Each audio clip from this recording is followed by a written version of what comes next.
Sometimes the simplest portrait, the most reductive portrait, is still something that you want your subject to be involved with. It's about an emotional experience that you're reacting to from the portrait. And it took me a while to be able to have that confidence to take those type of pictures. And there it is. There was a love of it from, studying photography when I was in college, the history of photography. And those kind of moments interested me as much as it did from the big production moments that I was, kind of known for. What happens if you go through life paying heightened attention as you go through your day? In the 60s and 70s, the magazines were not so dependent on the advertisers. There was more what's called editorial freedom. Nowadays, excuse me, nowadays it's very much more difficult because the commercial interests are so strong that they are controlling the artistic interests. Having your portrait taken is a collaboration or a dance or a battle, depending on how I'm feeling that day and how my sitter's feeling. People tend to think that this picture is exactly him or her. But that's ridiculous because a person is so complex, no? And so deep and so many angles and things. Nobody can do one picture and show what that person is. That would be terrible, no? And so you just shoot, that is what I wanted to say before with that space. You shoot that moment who appears in that space. That's what you shoot. And next day, at the same time, the same weather, the same everything, you shoot that same person and it's a different person. It's a large production. At the core, photography is a singular act. It is a lonely act. Just the very act of putting a camera in front of your eyes is an act of isolating yourself from the world. It's an act of separation. So I think that most all photographers are drawn to the medium by a certain kind of aloneness or certainly a kind of voyeuristic impulse of wanting to see something that's forbidden or secret. Often, very often, I have these, I call them photographic dreams. They're just one beautiful picture after another, which don't exist. Short time later, I don't remember them. I just remember being very happy during the dream.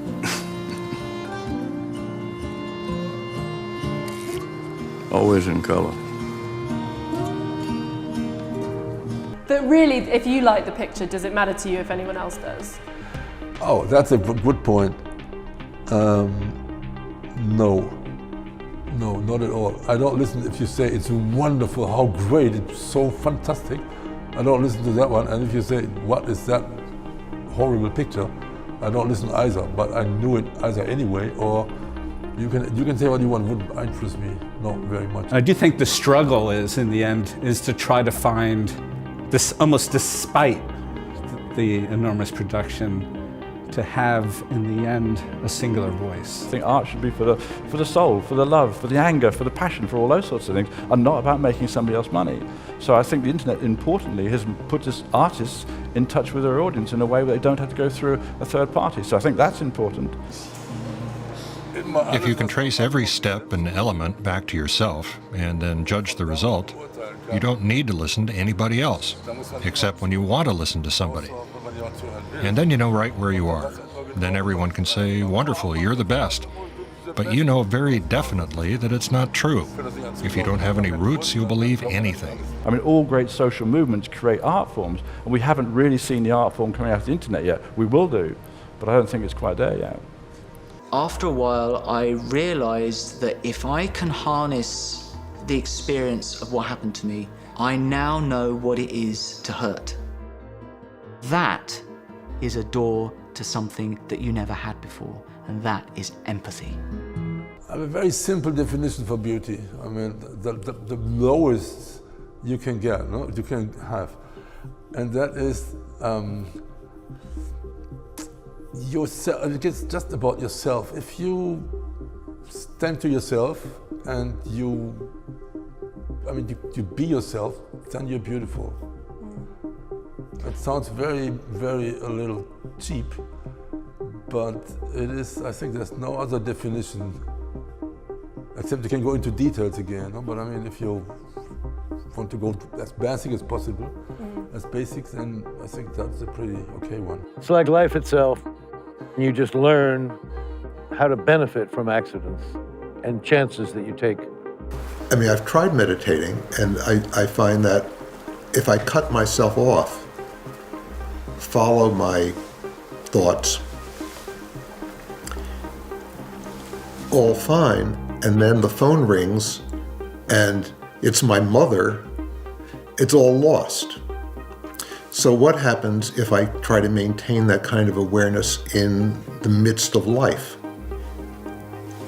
There's so much to be experienced just in average moments. Even with all this incredible technology and social networking, there's still a great need for a human connection. And my job is to meet someone and connect with them and express that connection with all my heart to everybody who wasn't there. Peter at work a few times, and it's a massive operation with all the equipment and trucks and people.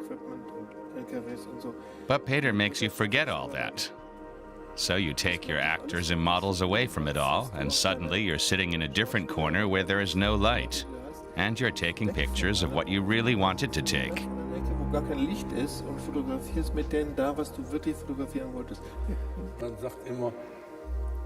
People always say, what a great photo, that's him, or that's her. But that's nonsense. There is no one photo by somebody. There's a thing that I learned over the years that other people had written about.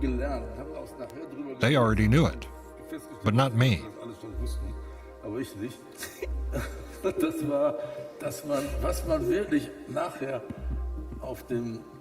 What you see on a negative, or a screen these days, is not the person you are taking a photo of, or the architecture of that person, or their physiognomy. In fact, it's the feelings of the two people who were present to create the photo. You obviously very much you care about what you're going to do. There's no other way of doing this than honestly. So you have to be prepared to I have to be prepared to stand in front of you, and I have to fail in front of you. The first photograph that will come out of my camera, or the first image that will come out of my camera, will not necessarily be the best one, and probably be the worst one.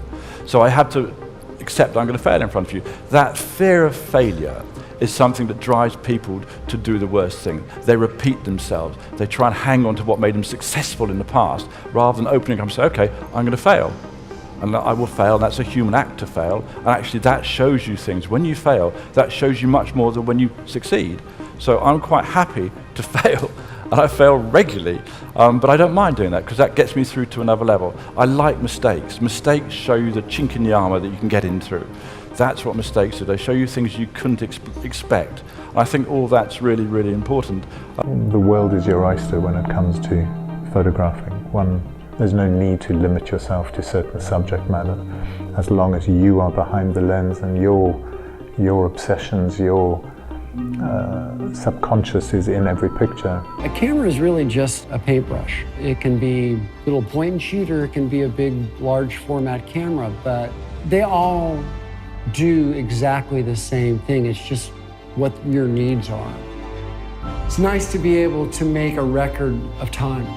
And that's what I love about photography. If it's necessary, it's in there. If it's not necessary, it's not there. So strip it down, simplify it. Just go for the core. For myself, when I work with somebody, you in a way you disappear and the camera disappears, and then there is kind of space opens up. There's a room who installs themselves, and then in that room, that person you photograph steps in and gives you something, and then however you react, then you react to that, and then take you more and more, and it's like a conversation or something. Fashion should be an indicator of what the changing in the cultures. Somebody asked me last night, how do you feel like his fashion changed? Well, I said, I hope it has, because that's what it's about, I try to explain to people when they ask if I want to stop. Well, that's the most beautiful moment where you can access everything and have the most complicated things spinning through the air on your little finger. It's then that you can finally use everything you've learned, and that's no reason to stop. A little more agency, a little more power is like the most important thing. Replicate that energy that a child has, where they're very unaware and it's very pure and they're not aware of the camera, they're just being. It's so amazing how they in front of the camera, because they have no consciousness at all about themselves then. And that is beautiful, and that is still, I have to say, that's like 50 years ago. That is still kind of a measurement for me. We always think of photography as the capturing of an event. But it's not only that. There's much, much more to photography. Often people ask what I'm photographing. It's a hard question to answer. And the best I've come up with is I just say, life today. What makes a great fashion image? Is it the person, the narrative, I the think feel? You define the kind of woman in a certain time, and I think that is as important, or over a period of time, it's more important than helping the industry to sell clothes, which is absolutely a great cause. But I mean, if you into photography, then that is not the first point. My heart is where my home is. My heart is where my wife is. At the moment, it's in Monte Carlo.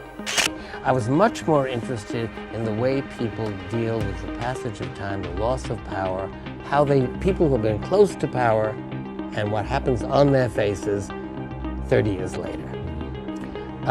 Is their true, in your judgment, you can capture their true being and sense of self? Charlie, true being, all right, I know sense that's a of bad self. word. All right, no, it's not a bad word. It's just that I don't believe in the truth of anything. I know. I think I get a little edge on something. You have said a photograph is accurate, but it is not the truth. The truth. That's right.